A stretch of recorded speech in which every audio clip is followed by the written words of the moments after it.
No, it's not. I checked it before. Tessie, wake up. Come on.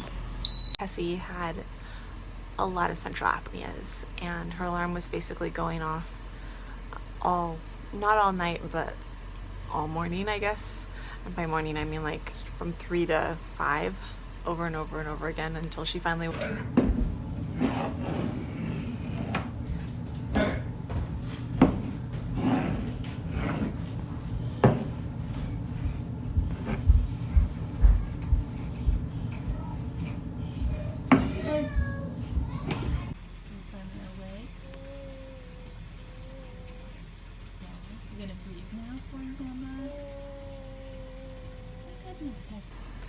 Hey guys, today I am a little bit sad because last night Tessie had a lot of central apneas, and her alarm was basically going off not all night, but all morning, I guess.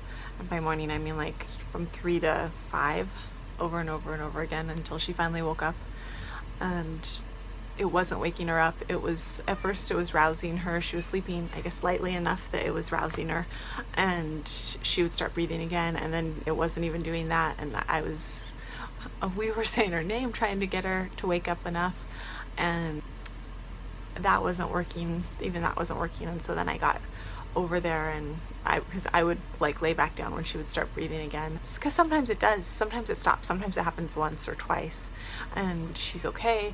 This time it kept happening over and over again, and so I would be getting up out of bed and going over to her, and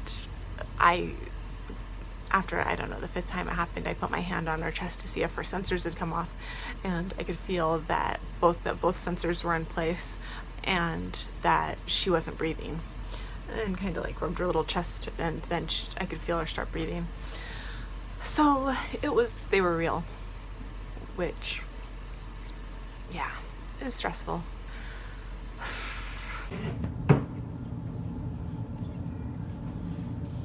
I was watching what she was doing.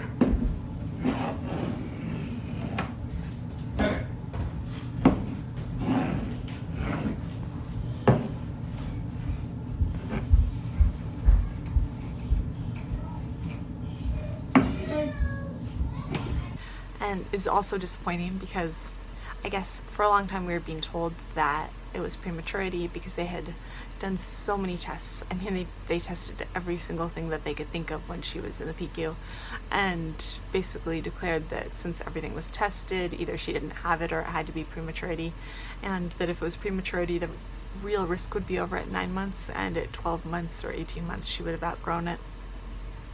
And so we kind of clung to that, and so she's 20 months now, going on what? Oh my goodness, she's almost 21 months, and she hasn't outgrown it.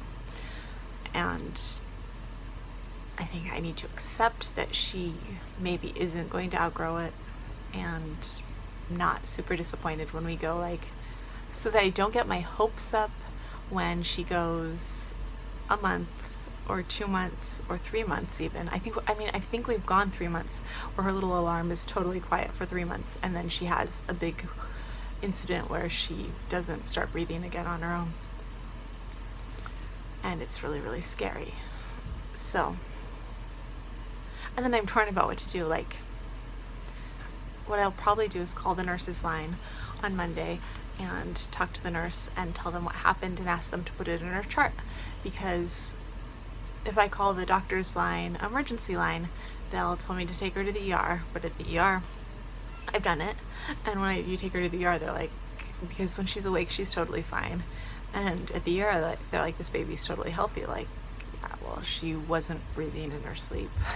She wasn't breathing in her sleep for extended periods of time, 5 minutes, an hour ago, because it takes a little while for us to get to the hospital from the little town we live in. And they think that you're crazy. So going to the ER, I mean, in the beginning, we were told all the time, like, take her to the ER. If it happens, take her to the ER. But it's happened to enough times that they don't say that anymore. And so I don't call and wake up our doctors for it anymore, because the times where we've had to do the thing where we rub her chest or something, somebody's waking up.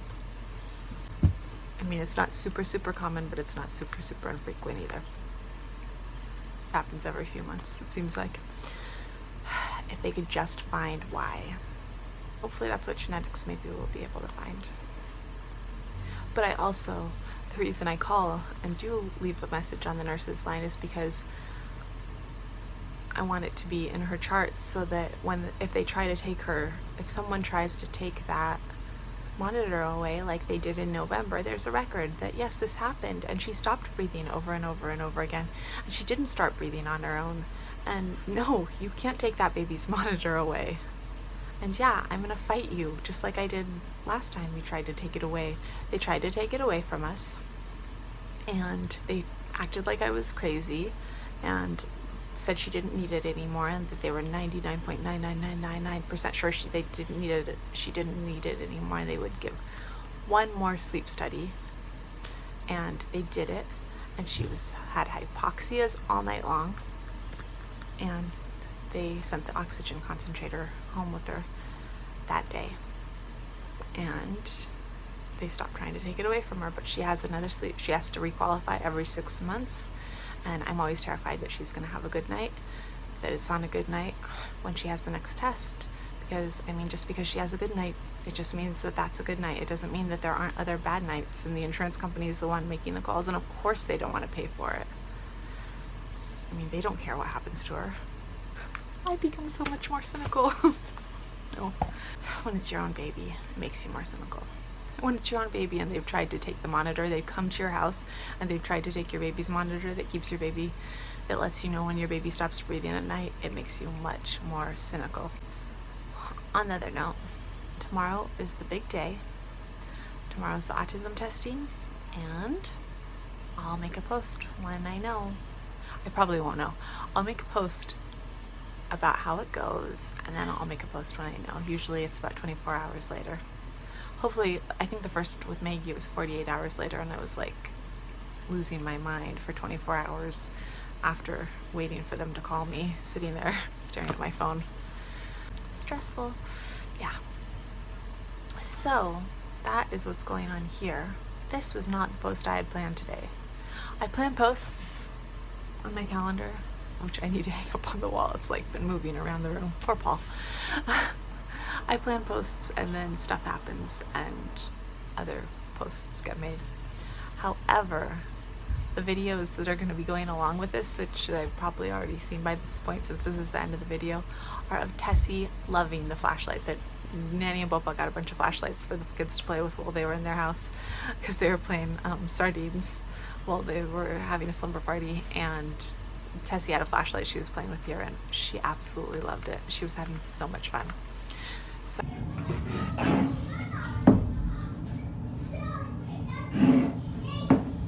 She's not that interested. she was playing with it like up until she fell asleep last night. Anyways, so that was the super happy fun part of our day yesterday. That and the tractor. Anyways, so yeah, saying a prayer that Tessie has a good night tonight and a good day tomorrow at our ADOS, and I will let you guys know how it goes. That's all for now. I don't know if she knows she's controlling that shadow yet. Oh, because whenever she puts her hand into it, she moves the light with her other hand. Yeah.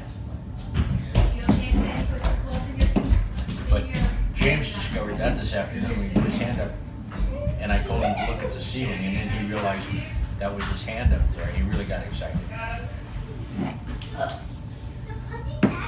Is Patch's stuff in there? Yeah. No, Paul just went to get it right now. Oh. We got a little distracted by Tessie Oh. and her flashlight. Is she having fun with it? She's having so much fun. I mean, I'm okay with you being in it. I've lost her. Did you record that whole thing? Are you still recording it? Yeah. Oh, no, James is Can you put your hand up there? Our house has been very dark since the flashlights arrived. We need to close it. Tessie. Mine is falling, Katie. Oh, sorry, Tony. No, Here, let me show you something. Okay, I need to go check on the yoga.